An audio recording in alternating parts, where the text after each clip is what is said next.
널 기다렸어. Welcome back, everybody, to the StarCraft 2 Star League Season 2 here in 2016. Still playing that StarCraft, and we're about to jump into one of the best matches of the night. It's going to be Classic versus SOS. The only match that can be as good as this one is when they play against each other again in set 19, okay? This is going to be amazing. Now, these two players have totally different styles in Protoss versus Protoss. Classic likes to, you know, keep it a little bit classic, if you will, like he kind of follows the normal build order progressions. Whereas SOS, he'll cheese you. He'll come up anything but classic. Yeah, he'll hide a base. He'll proxy a Stargate. He might even drop a Colossus in your base in PvP. Probably not, but you never know. Okay, you never know. You never know. And the map is Frozen Temple once again, so less opportunity to hide bases and go for crazy stuff like that, but still a lot of potential to proxy if he does want to do something weird here. And this is his away map, the map that they are going to play on next time together. He said it was set 19. That's going to be on Dust Towers, which is the map that SOS picked. Yeah, it's interesting that Classic would choose this map. Everyone chooses a map specifically for their opponent, which is why there's one home and one away. It's kind of funny because you would expect that Classic would probably pick a more normal map than a map that we don't know that much about. So that's interesting. It's not that crazy, but it's just not what I would have expected. I would have expected like even Dust Towers or like Frost maybe. Like Frost is a really good map I think Classic would like to play on.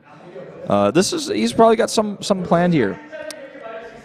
I wouldn't be surprised. He is going up against the hardest opponent in the pool, for sure, in SOS. In a matchup that SOS is quite good in. Classic, not bad as well. So let's jump into game number 4 right now. Classic versus SOS on Frozen Temple. Fingers go, living the dangerous life. Make me feel invincible.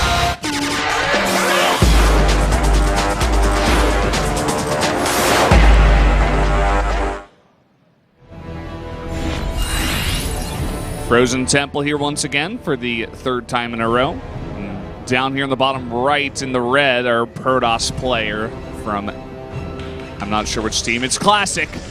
Well, man. I wasn't sure who the player was, so I didn't want to say Jin Air. Well, his opponent from Jin Air in blue is SOS. Exactly. I was about to give you an F, just like Classic has on his jersey. If I didn't know what team he was on, I would deserve an F for sure. You get an F minus, man. I mean, you get an F minus, minus, minus. I get an E for extraordinarily bad. You get like a G, man. Like, it doesn't even go that low. I just remember when we were young, I used to say, like, I would give you a Z, you know? Because it's like the last letter in the alphabet. Yeah, we all used to say dumb things like that. I've said that before, too. Okay, I said that when I was like in elementary school. I'm like, oh, you got a Z on the test. That's how bad it was. You got less than a 0. You got Z minus, minus, minus. You were suspended from school. It was so gross. Don't want to see any results like that anymore. Did you get these weekly folders where so we'd get these weekly folders where you'd see if you got any behavioral problems, and like basically S was satisfactory, so you just go home normally every week with an S, but if you did really well, you get an S plus. You made a mistake, you get an S minus, but if you made 2 mistakes, you get an N. Whoa. And an N was not satisfactory, okay? And then if you got a U, it would be unsatisfactory. And I don't know what the difference between not satisfactory and unsatisfactory was, but you didn't want to get a U, okay? Isn't that the direct, translation of unsatisfactory is not satisfactory? Oh, wait, no. Now that I think about it, maybe N was needs improvement. Oh, that makes a lot more sense. Maybe N was needs improvement, but needs improvement. I got a few S pluses in my time. Were you a good student? Yeah, I did You're still a good student with your glasses and your notepad.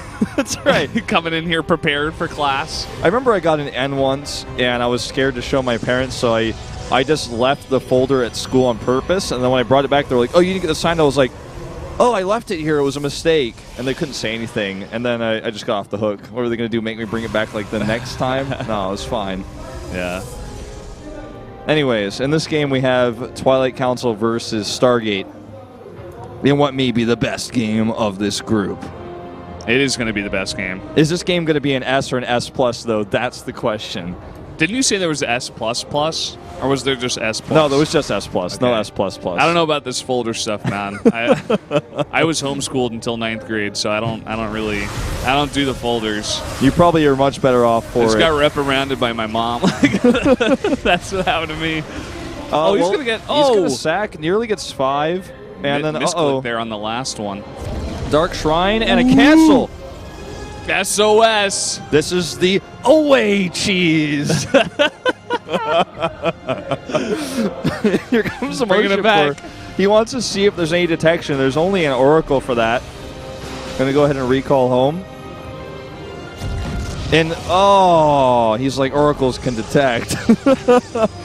Is he just gonna start the Nexus again? What is he? He like starts don't blinking. think so. I don't think you can from this point. I mean, well, maybe you can. I mean, he scouts there's no Nexus here for Classic. This is getting really weird. Like, Classic's like, something weird's happening. So he makes a tight gateway wall, then cancels it, then starts Nexus, and he sees these 2 Stalkers. SOS has got a funky warping point over there. I guess if we warp the Stalkers onto the low ground and he has blink, they can blink back up. Otherwise, that pile not in the most strategic location. All right, this Oracle is going to be defended. I guess the idea was if I'm going DTs, he's going to scout it with the Oracle, and I won't have that many Stalkers to defend it. He'll have to rely on a Mothership Core, because obviously you can't have Stalkers and DTs. There's not enough energy there barely on that Mothership Core to overcharge a second time to try to kill the Oracle. I think he could have been able to. The slowest warp-in of all time. Remember when that was normal speed? Yeah. Oh, Choya and Gumiho. Yeah. You got to get a shot of all the coaches here today. There's number 2. You got to collect them all. We have, how many? We got 6 today. 6 different teams. Yeah. I think all 6 are here as well. Yeah. So we've already collected Samsung and MVP. So we got Jin Air, Afrika, KT, and SKT left. Yeah, I saw all of them except Legend so far in the studio. So I assume he's here. I didn't see Uv. I didn't see SKT. I'm pretty sure I saw him. Either that or the assistant coach. I saw somebody. I'm like, maybe just because I saw Rain, the commentator, and he looked really handsome and like wore nice clothes. I was like, yeah, he was a former SKT player. He's basically the coach. Like coaches them in his commentary. He's moved up in ranks, becoming a commentator. Oh! I made every programmer that's watching really angry. It's okay. Well, one day they're all going to wish they could transition to being commentators, and many of them will, and they'll do a good job, and the other ones will, I don't know, maybe hopefully not retire. You know whose commentary I actually really liked was Huck. Yeah, Huck's commentary I think he's really actually a good commentator. I think he's got, if he did more, it would actually be good. Well, he's moved on to play that game where, like, the only StarCraft-related thing about it is there's, like, a Code S player from the year 3000 in it. What's that game? What is that called? I think it's called, like, Overclock. Something like that, yeah. Only Watch. Although it's not Only Watch anymore, so people can actually play.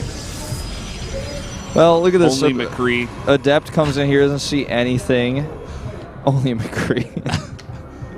So glad that guy's getting nerfed, man. Is he? It's ridiculous. I didn't know he was. Yeah. Because I was like, I was starting to really come to terms with the fact that I was like, you know what? All I have to do is just press E and right-click on people, and they die, and I get play the games. It's great. Yeah. That's why people play McCree. All the noobs are like, no, I can just do this combo and insta-kill you, and there's nothing you can do. Anyway, back to StarCraft. Yeah. Let's go back to Overwatch. This is a pros versus pros. Let's wait until the third bases come up to start talking about StarCraft again. But, like, in this game, obviously, SOS took... Well, he took a lot of risks, and he kind of canceled them. And he's been trying to fight his way back into this game with Harass, but he's not finding much with it. But the game has kind of stabilized because they're both just kind of sitting on 2-base versus 2-base. Classic with 6 kills on this Oracle, going to find a 7th. And goes down. That's that commitment to the second pylon you were talking about.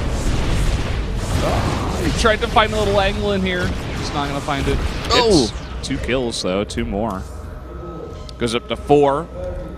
He's like, I've had enough with this warp prism. It's actually just that pylon from earlier. Keeps warping it over there at snail speed. Oh, there it is again.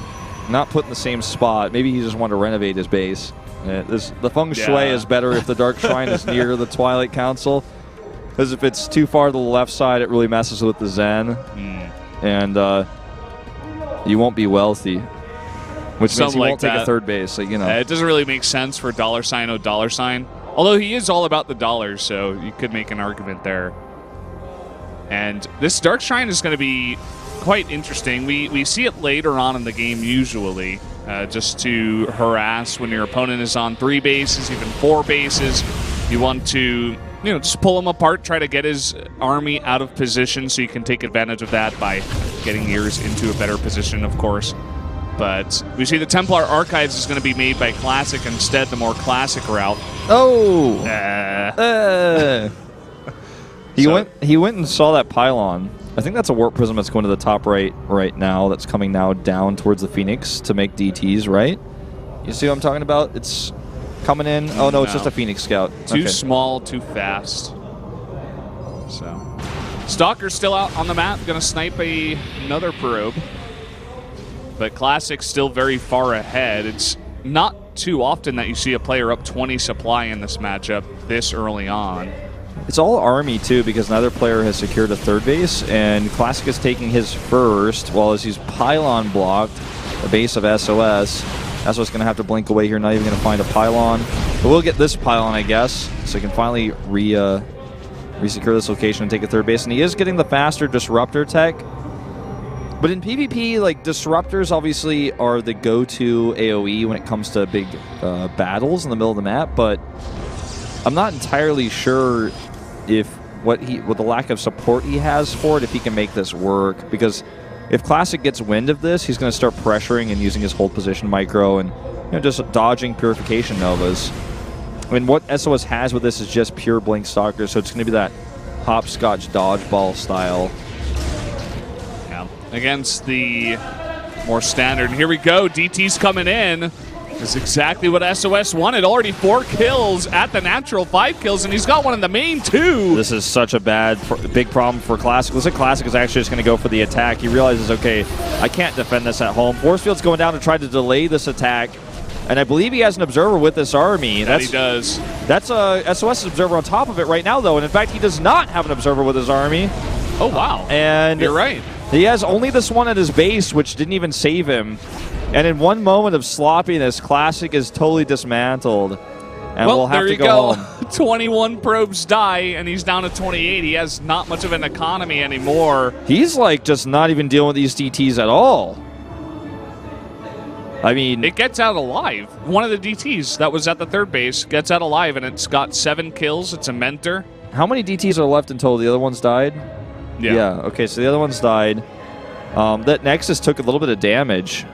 Always could maybe get blunked earlier or later. Ooh, gets the Warp Prism, and that's going to take a lot of pressure from the attack that he wanted to put on the third base. That's exactly what he wants, because now Classic's attack is so limited. His economy is already limited as it is. All he needs to do is get 1 or 2 good Purification Novas here. He only has 1 sentry. Oh, boy. And there's so many Disruptors. It's going to be incredibly hard for Classic to deal with this. He has a very high number in Immortals, though. And I love the fact that he's going for the Zealots here with the Disruptors, but coming from the left side here is Classic with a Warp and a Zealot. He needs to drop some more Novas. Those Disruptors go down. What is that? Oops, I think I just control-clicked my Disruptors. And it looks like Classic may just win this game anyways. He killed all the Disruptors in the front. He still doesn't have an observer with his army. He still doesn't have one versus DTs. Oh, boy. This is one of the sloppiest PvPs either of these champions will ever play. Oh, my God. That's just inexcusable at this point. He knows he's got DT tech. It's his only detection on the map. He needs that with his army. It's so obvious, as you said. He needs to have that with his army, but he just doesn't. Well, he needs to kill this base. If he can do that, which I think he now can, he can just sit back on his 3 bases and should still win this game.